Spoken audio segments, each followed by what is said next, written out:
exchange with the NTLM, and then we're basically relaying these creds, telling us to go away, we don't need you anymore, and we're going to log in and authenticate to that victim box. And this is essentially the SMB relay attack. It's red teamer's best friend. So if we get to a lab environment, let's just say, for example, our Kali box is the .103, the Windows client that we're targeting is the .105, and the domain controller is .102. I know this is kind of hard because it's a terminal, and yeah. But what we're going to do is we're going to create a binary, right, with MSF Venom. And you guys can do this in internal. We did this in our lab environment. We created something with MSF Venom, interpreter shell basically, pointed it to, our attacker IP at a elite port of 44444. And then we created this binary of matures1.exe. After we do that, we set up our multi-handler, get all that configured to match the binary. And then we also want to make sure that we set the auto run script, so that way it'll migrate to and give us that persistence if this all works out. From there, we're going to open up another little terminal shell, and we're going to be starting to run packets SMB relay x.py. It's a very simple little Python script. It has a lot of different options to it, but you can basically point it at the attack, which you're trying to go after, that Windows client, that .105, and then you're going to also point it at the binary that we created on our local box. And essentially, it's going to run this, and then let's say I, provoke the system a little bit. So I go into the domain controller, I try and do the directory listing on the Windows client that we're targeting for the C share, and boom. We got shell, people. We've got shell, and we've got it migrated. So essentially, all we have to do is kind of just be patient, set everything up and be right, and the network's just going to basically, hone itself. Essentially, if we have all these different things lined up. And here's, if you want to replicate the same exact tactics, but not doing it from a domain controller, just looking at a shared perspective, and you want to replicate it with Nessus, you totally can in your home network. Essentially, let's just say now, it's come to the Nessus scanners with .102, it's trying to authenticate, and we're doing the same thing with SMB Relay X, and voila, we have it, and we basically captured it, and it does work. It's pretty scary. So something that's supposed to be good for your network can actually hurt your network. So how do we prevent this? A lot of people ask us. A lot of things, the real answer is you enable an SMB sign, which is just basically giving it a digital signature. It'll thwart these different man-to-middle attacks. Another way is to go back to what we were talking about with disabling these multicast protocols with LLNR, NetBIOS name resolution. We can also do that WPAD entry into DNS. We can prevent SMB traffic going outbound. And we can also do enabling of EPA, extended protection authentication, which basically does a token-based system. Okay, number 5. This is real life, people. And I'm not kidding you. When we were on site this week at our pen test, this is real life. We found this on probably, 4 or 5 desks? I mean, we found a notebook full of this stuff. Creds, they're everywhere. But if you're not fortunate enough to get this in your scope or your rules of engagement with your pen test, I'm going to explain to you ways you can do it. Maybe if it's from an external perspective or an internal perspective, apps are going to leak these things all the time. So if we run an automated scanner, it's going to find username enumeration, lack of automation controls, password complexity, and say they're all low findings generally. But if we can take that automated finding, or maybe we found it manually, and piece it together, we can really create a critical finding, which is going to bring us to account compromise. I'm going to explain how we do that. So username enumeration, password reset features, all the time. If you're saying, I want to reset this password, and maybe you put in someone's name, it'll tell you if it failed or if it succeeded. So now we can enumerate different things. It'll say email address not found, username not found. We can do login error messages. A lot of times login errors are very detailed. They should just be generic. If they're detailed and say, Bob's, user, WordPress is guilty of this by default. It'll say, password failed if your username's right. If a username is not right, it'll say username is not correct. So it tells you, like, all right, you got the first piece of the puzzle, so process elimination. Content dust features. I've seen it where an application told me which admin do you want to contact and gave me a drop-down list.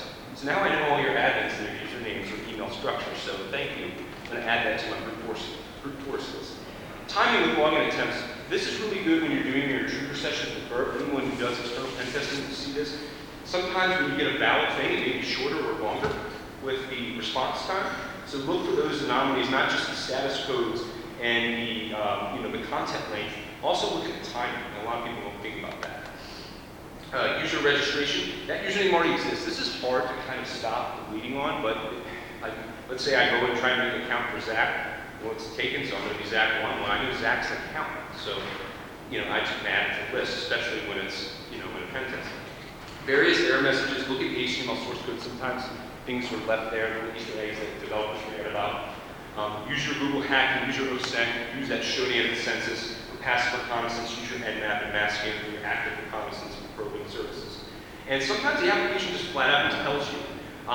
WordPress is guilty of this. It'll tell you who's the last person that made posts and different things, and also PHP Bulletin is very guilty of this. It'll tell you the person who last logged in. So just look around. Usernames are flying out the closet. Account compromise. Step 2, automation controls. A lot of times, if we're trying to, log in, things don't lock out. And that means we can knock on the door to be a bad guy as long as we want. So we can try this with Burps Repeater. We can just keep sending web requests to things and try and see if we get locked out after we enumerate this username. Well, if we don't, there's probably no automation controls in place. There's no lockout, there's nothing.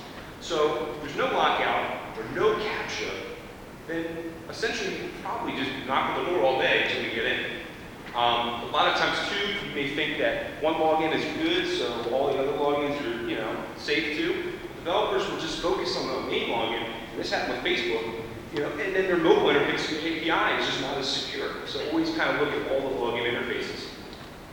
And lastly, like I said, as humans, if password policies are not enforced, we're just bad. We're bad at passwords, and it's just human nature. We just want to make something simple. We're going to reuse the same password across a lot of stuff, especially if you're not security conscious.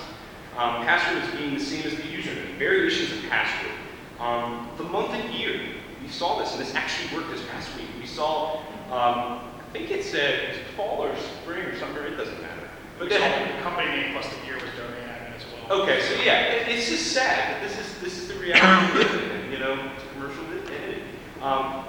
Keyboard blocks. People think they're being tricky by doing those keyboard blocks. You're not being tricky. There's password lists out there for that. So lots of word lists to consider. You can look at sec lists. You can look at FuzzDB, a lot of great lists out there. And basically, you can also target the user's interests and get really creepy. Try and make hacker use tools like cool and crawl for these different keywords. There's a lot of different ways to do this. But essentially, when you build all these things together, there's no automation controls. You can enumerate usernames, and password policy is probably weak. You can get account compromised and really get some real scary stuff going here. Another thing with account compromise, once you get some creds, more times than normal, they're going to be used across a lot of other things. So keep that in the bank and spray it across other services and different things of that nature. You can use a lot of different brute force tools such as Burps Repeater, Hydra, CrackMap, Exec, different Metasploit modules. There's a lot of Nmap, NSC scripts that are great. And also, this is sad but true too, mostly with printers, network devices when you go internal. Default creds are everywhere. I mean, they're absolutely everywhere. I think we got into like 20 systems this past week. Mind you, they're printers, and mind you, they're network devices, but I can still do a lot of terrible things with that. So get rid of your default creds, people, and please disable them if you can. Not all the time you can. But we commonly see that a lot of times Linux root creds will be shared across systems. Same with Windows local admin creds. And this will be spread across the entire enterprise just for usability, but not for security. We got to really kind of segment these things away. So some final thoughts and tips of things that we did cover and things that we may not have covered. And we've given another talk called Beyond Automated Testing, which was pretty much all focused on external pen testing. And we gave that at BSides DC, BSides Charm, and our BSecs. Check that out. But final tips and thoughts overall is just basically use Shodan and Census for your external reconnaissance.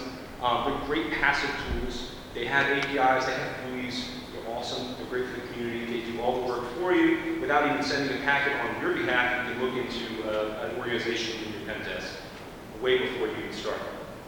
Make sure you investigate shares.